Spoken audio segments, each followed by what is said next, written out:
Saudi अरब ने अगले साल मार्च के अंत तक तेल उत्पादन में हर दिन 10 लाख बैरल की कटौती करने की घोषणा की है। सऊदी अरब के ऊर्जा मंत्रालय ने कहा है कि ये कटौती तेल बाजार में स्थिरता के लिए है। इसके साथ ही सऊदी अरब के नेतृत्व वाले तेल उत्पादक देशों के संगठन ओपेक ने भी कच्चे तेल की गिरती कीमतों को रोकने के लिए उत्पादन में कटौती का फैसला किया है। अमेरिका कच्चे तेल की कीमतों को हमेशा काबू में रखना चाहता है, क्योंकि वो कम पैसे में अपने गैस टैंक रिजर्व को भर लेता है। दूसरी तरफ ओपेक प्लस देश, जिनकी अर्थव्यवस्था तेल से होने वाली आय पर निर्भर है, वो चाहते हैं कि कच्चे तेल की कीमत ऊंची रहे। इस बीच ये कयास लगाए जा रहे हैं कि इसराइल हमास युद्ध के बाद अगर अरब देशों ने इसराइल और अमेरिका को तेल बेचने पर रोक लगा दी तो इससे पूरी दुनिया में उथल पुथल मच सकती है। इससे दुनिया की सबसे बड़ी अर्थव्यवस्था अमेरिका में महंगाई की एक नई लहर फैलेगी और ये पूरी दुनिया की अर्थव्यवस्था पर गहरी चोट करेगी। ऐसे में ओपेक देशों का इसराइल और अमेरिका को तेल बेचने से पीछे हटने का कोई भी फैसला दुनिया की अर्थव्यवस्था की रिकवरी को पटरी से उतार सकता है। लेकिन सवाल ये है कि क्या ओपेक प्लस देश इस मामले में इसराइल पर दबाव बना सकेंगे? क्या वे अमेरिका और इसराइल को तेल बेचना रोक सकते हैं? क्या अरब देश 1970 के उस फैसले को दोहरा सकते हैं जब अरब इसराइल युद्ध के बाद तेल की आपूर्ति रोक दी गई थी और पूरी दुनिया में तेल के दाम चौगुना बढ़ गए थे?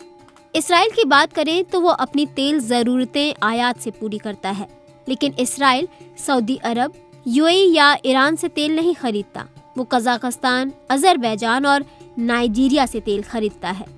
इसलिए कई विश्लेषक मानते हैं कि अरब देशों की कटौती के बाद भी इसराइल पर इसका कोई ज्यादा असर नहीं होगा।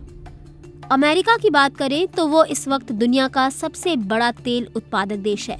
2020 में अमेरिका तेल आयात करने की जगह इसका निर्यात करने लगा था। हालांकि वो अभी भी दूसरे देशों से सस्ता तेल खरीदकर अपना तेल भंडारण मजबूत करता रहता है।